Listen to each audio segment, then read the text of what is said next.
now I'm just going to go around the room and we'll take down the readings there. Don't be ashamed if you're like way off. Don't worry about it. You know, we may laugh at you, whatever. Don't worry about it. Boston. 148. 148, and that's milliliters, of course, right? Justin. 138. 138. Tim. 138. I promise there was no. Richard. 145. John. 145. Okay. Rachel. 142.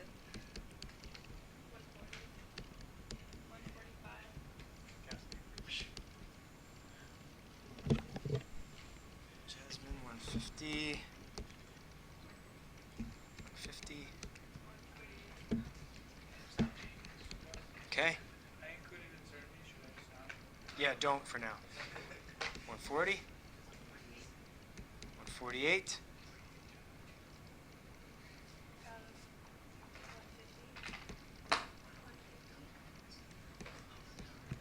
Okay.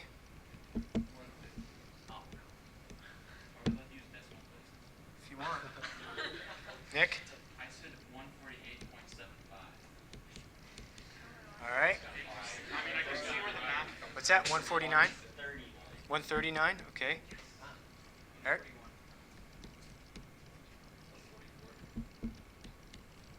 148. Okay. So, let's see here. I got to go. We measured it and he was right though. How would you guys? But nobody's. All right. So, all right, we got the beaker now. Let's look at the 100 milliliter cylinder. 100 milliliter graduated cylinder. And we're going to go around the center. Austin. 62.5. Okay. 62. Okay. 66. John. Okay. That's the bigger one, right? That's the tall one. Yep. 62. 62. Whoops. Okay.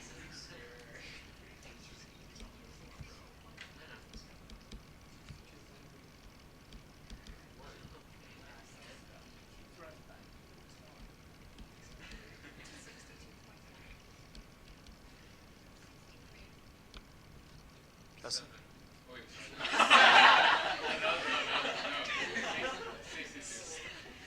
Okay, Nick. 62.65.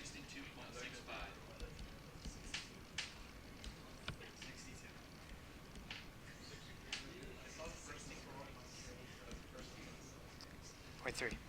Okay, that's it. Right? And then finally the 10 milliliter cylinder. Austin. 6.9. 6.9.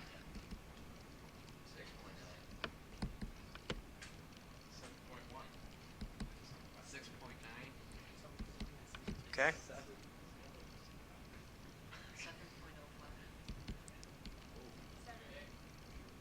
7.2.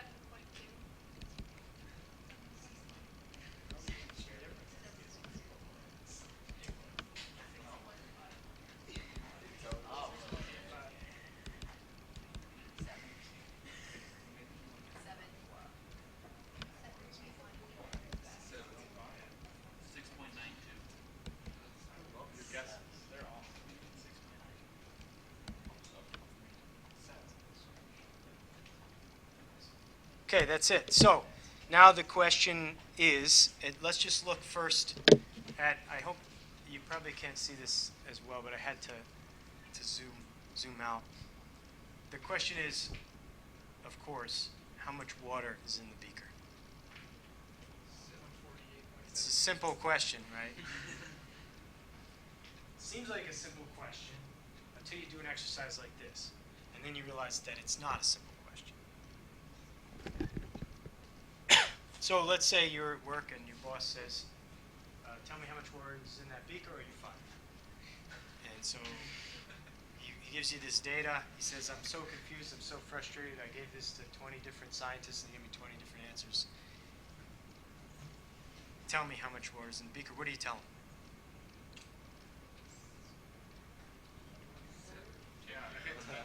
Richard. You take the median of all the data? You said the median? Yeah. Okay, so we could take the median.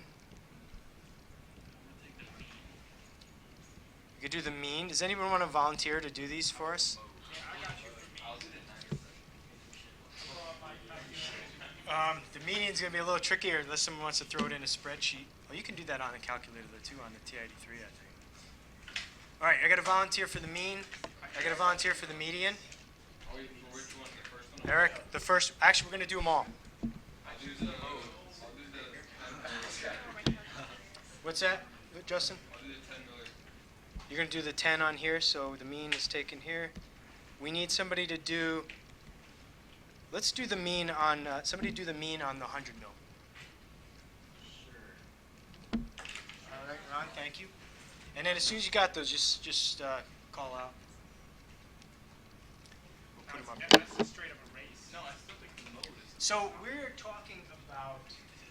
Well, we could argue about which average is better. Of course, we haven't actually settled on whether we want to use the average.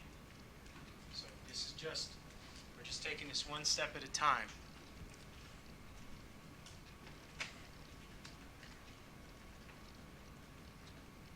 How many of ours are there? There are 21 there, right?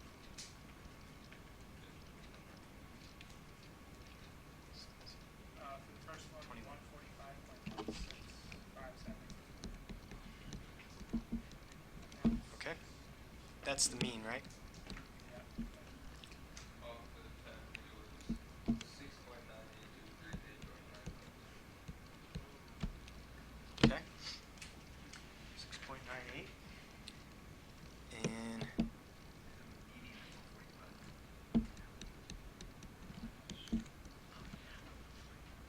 okay.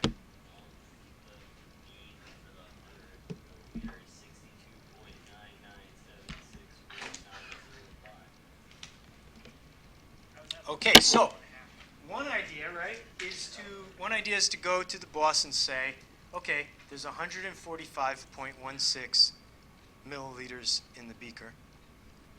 There's 62.9976 milliliters in the graduated cylinder and 6.9823 milliliters in the 10 milliliter cylinder. Is this, how do you feel about that? Rachel, I think you should add an uncertainty, what do you mean by that?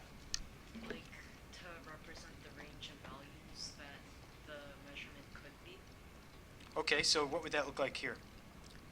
What would I write? So, then it would be plus or minus whatever value is the greatest difference between one of the data points and the mean. Okay, so let's find that. Let's see, what's the quick way to do that is find the highest and lowest values and then subtract them both from the average, right? Yeah. I prefer average absolute deviation. Average absolute. So you take the difference from all of them and then you divide, add those up and divide, and then that's your deviation. Okay, so you take an average deviation. Yeah. All right, we could argue either way. So let's look at let's first of all find the max. What's the max here? Maximum is 150. 150. And what's the minimum? 138. All right. So what's our? So if we just take, let's just go with the maximum deviation, just to keep it simple for now. And so you got 150 minus 145.16. 138 was for the mean, it'd still be the maximum, right? Yeah. This gives us 4.84, and then the difference, absolute difference between these two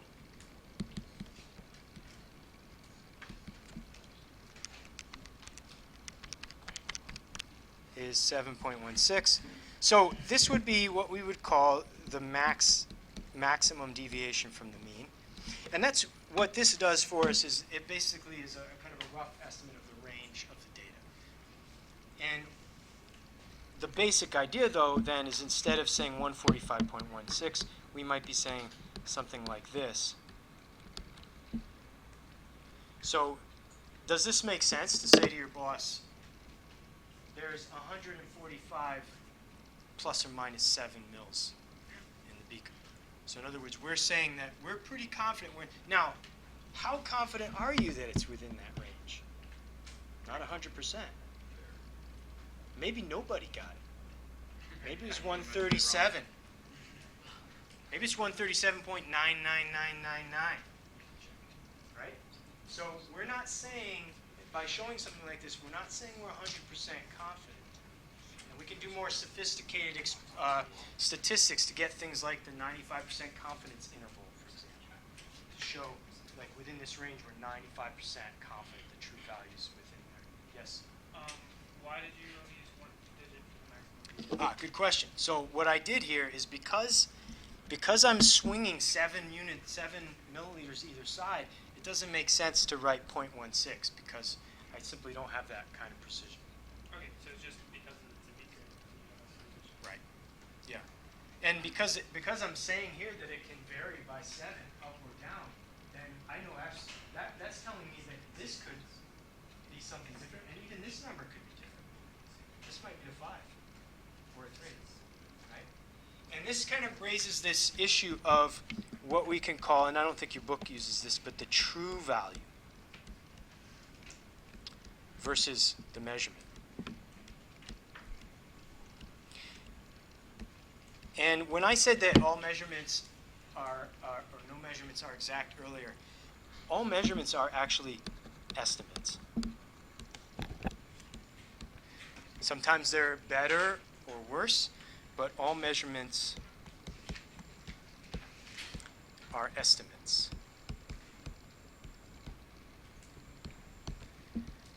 And so all we're doing here in doing something like the plus or minus 7 is we're saying, we're giving you an idea of how good we think our estimate is. People say plus or minus. Or they say más o menos. Right? In Chinese, I think it's like left or right. Am I right? Sure. Isn't it? It's like you say left, right. Like up, down. Is it up, down? Yeah. Right. So, Up, down. I thought, what is right? Right is yeah. Just decided how to go that way. Yeah. I thought it was like it's blue, yo. What is left? It's a wall. It's a wall? Yeah. Yeah, so I thought it was left, right. But anyway, I'm wrong. So basically, this is very common saying for people to say plus or minus, right? This way or that way. Because it's very important. We're not saying that this is exact 145. Right? Now, it's interesting to compare these three vessels, and that's why I had you do 3. Because what would we get on this one? We would have 60, well, let's find our max and our smallest and largest. Is 62 our smallest? And then 66 is our highest. I'm going to throw that out, sorry, whoever that was. I'm going to say that's an outlier just because it's way, it's Well, there's another one. oh, is there another one? Oh, okay. Well, I guess I can't do that then. So we're going to keep that in there. 66. So now we've got 63. We've got about 3. So we're going to have 63 plus or minus 3. Not as good as we would like on an instrument like this. This should be able to get a lot closer than that. But it's at least better than the beaker. We would say it's more precise. And then if we look at this one here, we've got something more like 7.0 plus or minus 0.1 or something in that range. So you see the difference? We're getting more and more precise. Now notice what we are saying is this. We are saying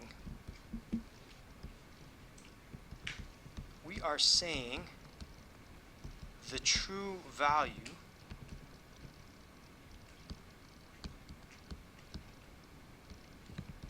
is within this range. Now we will never know what the true value is actually, sorry to disappoint you, but we'll never know. It is unknowable. Right? You can narrow down on it, you can kind of get more and more precise and get and narrow that range more and more, but there will always be a range. And you will never know the true value. Now, it has some kind of interesting implications. That kind of realization that no matter how fine I make those graduations, there will always be a space between them.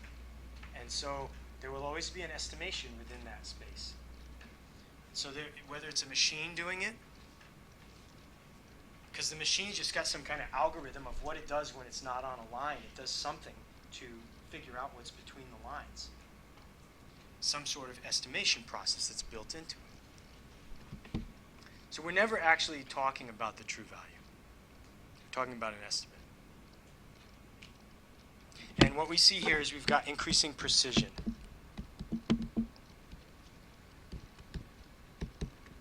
We don't know, we're not saying anything necessarily about accuracy. Precision, accuracy, not the same thing. We don't know which of these is accurate, if any.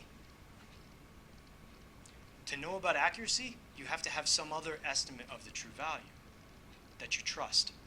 A standardized value, for example. I mean, what if when they were making this thing, the person who was running the machine that puts the line on this like slipped, and the lines got all shifted up slightly? Well, we'd have a very precise, very wrong instrument. That's the difference between accuracy and precision. Precision is reproducibility. So accuracy versus precision. Precision is reproducibility.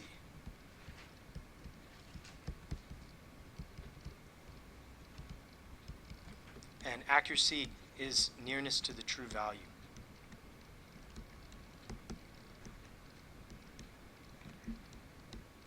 Accuracy then is kind of tricky when it comes to measurement because we never really know what the true value is. The best we can do is have some independent source that we're trying to compare it to, or a standard or something like that. And the classic picture of this is like a target, and then we'll be done with this, move on. But you can be very precise if you're, say, shooting at a target. This is precise, but not accurate. And something like this would be accurate, but not precise.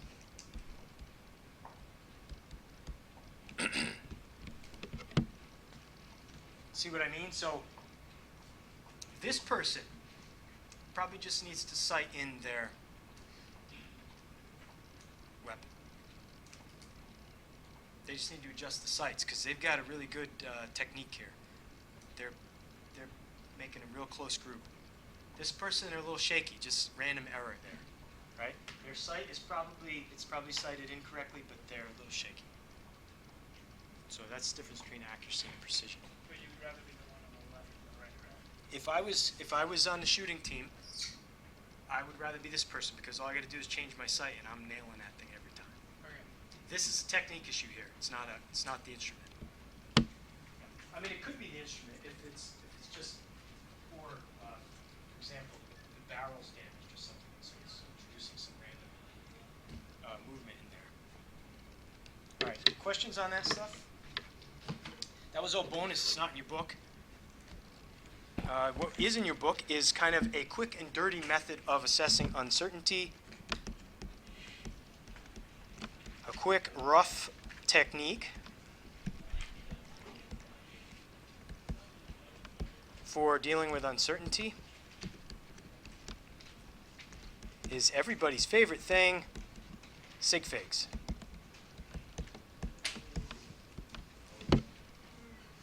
Now, it turns out that if you know how to deal with uncertainty with the plus or minus, it kind of it tells you how many sig figs you should have. So, for example, somebody questioned when I did this, when I said 145, when I did this right here, when I rounded the 145 to 145, it's because I realized that my uncertainty was in the ones place. And the idea is you don't want to show any more than one uncertain digit. So because my uncertainty was in the ones place, that's where I stopped my number. And what we're going to do in sig figs is we are going to set up some rules. And these rules are, they're in your book, so I don't think I'll repeat them all, because you can just read about them in your book. This is page...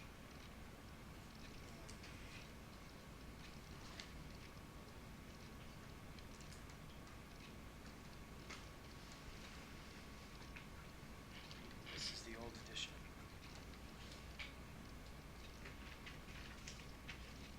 Well, I'll just give you an example of the different rules. How about that? What you have to be able to do, first of all, is count significant digits. And significant digits basically could be defined as the meaningful digits, the essential digits in order to communicate the measurement. These digits are essential. So to start out with, let's look at something like this. This would have 3 sig figs. The 0 here is essential. Did I put the sig figs thing up here?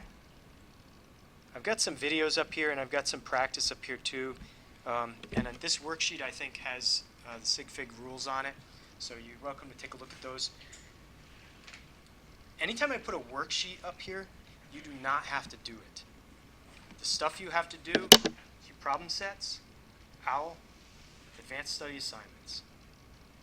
All right? Those are the things you have to do outside of class. Quizzes and tests and labs will be done in here. So anytime I put a worksheet up here, it's practice. It's just that if you want extra practice, I'll throw it up here. Sometimes we'll do them in class, but it's not going to be for credit. I can't give you credit for it because I have to grade you according to the UConn grading scheme. Yes? So, like anything that's due in class is over on the right side of the screen? Yes. At the top? Okay. Well, no, these are not in class. These are, like this right here is due, yeah, it will be due in class on Friday the 13th. Yeah. Sorry. So, if you don't like the book, you've read the book, you still don't get it, you've listened to me, you're even more confused than you were before, look on here. I'll try to post videos and worksheets and stuff like that, extra things that could help you. Okay? Now, basically, in this case, the 0 is essential. I mean, think about this. You can't get rid of that 0 without changing that number. So sig figs means all the essential digits. So I just count them all. In this case, there's 3. Now, the same thing, however, is true here. Ah, but you say, that 0 is not essential. Because I could take it off, I'd still have 1.5. Is that true? Remember what I said about the balances? This is giving me a lot more information. Don't throw the information away. It's expensive. The balance that gives you only 1 decimal place is $200. The one that gives you 4 decimal places is $1,500. If all you wanted was 1 decimal place, then save yourself $1,300. All right? Put down everything you've got. Same thing going with this. You should be able to give me on this 2 decimal places. Because there's a line at each 1/10 of a mil, and then you can estimate between the lines to give me to the 100th. Follow? So get whatever you can out of that instrument. That's why you paid that what you did. That's why you're not using this, so that you can get it more. By the way, give me the nearest mil on this, if that. Probably the nearest 5 or 10 is more reasonable. On this one, you can get to the nearest 10. How am I knowing that? Where's that coming from when I'm saying you can get to the nearest 10? You have to say the percent error. Okay, it might, this one doesn't, but it might say the percent error. Another thing is, all I'm doing is saying you're allowed to estimate 1 digit. 1 uncertain digit is all you're allowed.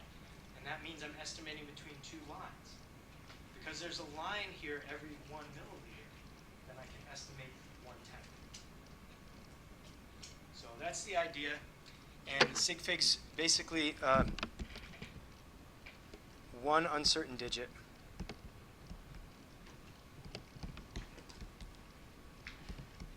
plus all the certain ones. That's the rule for if you're actually writing down a measurement, you're allowed one estimated digit.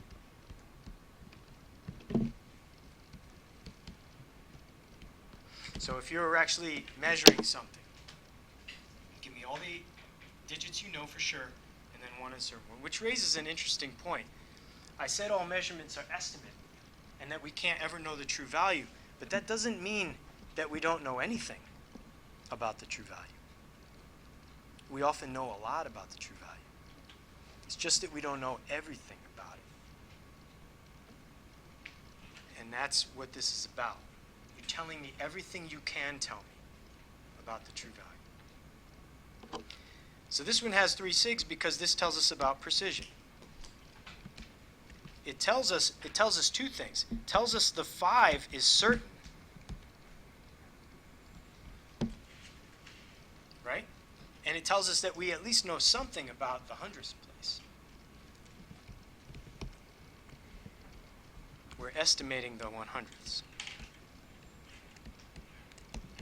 But you're allowed to estimate one digit. It doesn't make sense to estimate 2, because if the first one is an estimate, then we know absolutely nothing about the second one. In other words, if this could be a 0 or a 1, then the 1,000th place could be anything between 0 and 9. So why write it? You're just wasting ink. Okay, next one. How about if I have this? How many significant digits? Ron says 1. Why do you say 1? Right. Remember, this is about the digits that are essential. These are not essential. I could write this as 5 times 10 to the negative 3.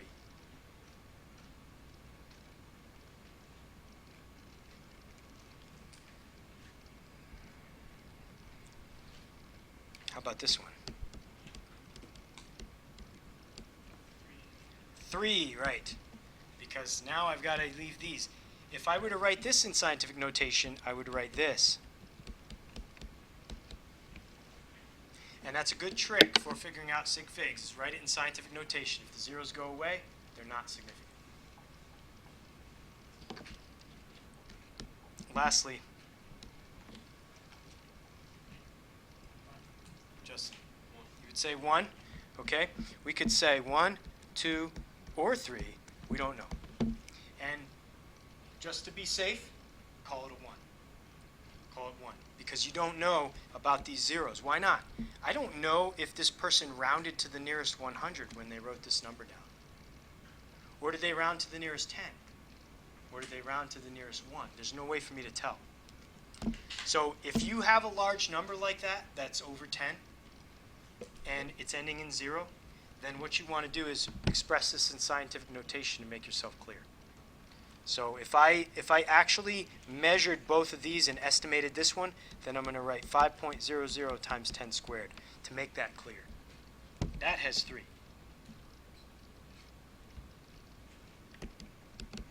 This, this would be, 10 squared. This has 2. Has 1.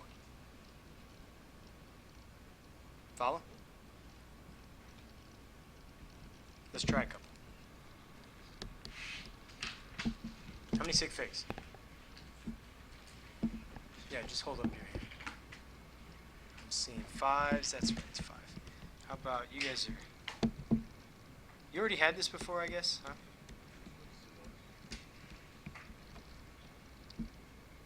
One.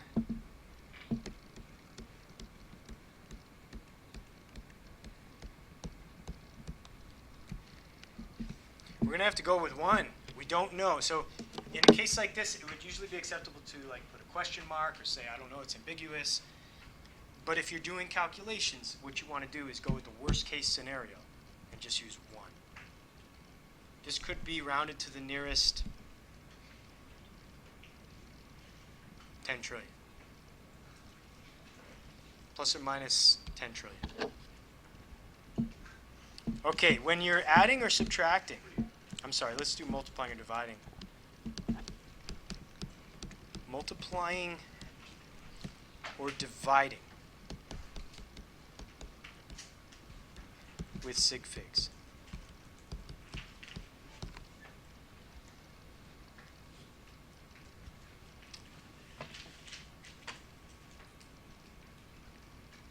I don't know, I'm kind of tired of talking. I have another activity for us to do. Do you want to keep hearing me drone on up here, or do you want to do a different activity? So what are you implying by that decision? That you don't like listening to me drone? Yeah. Well, I think we'll do an activity because I'm getting kind of tired.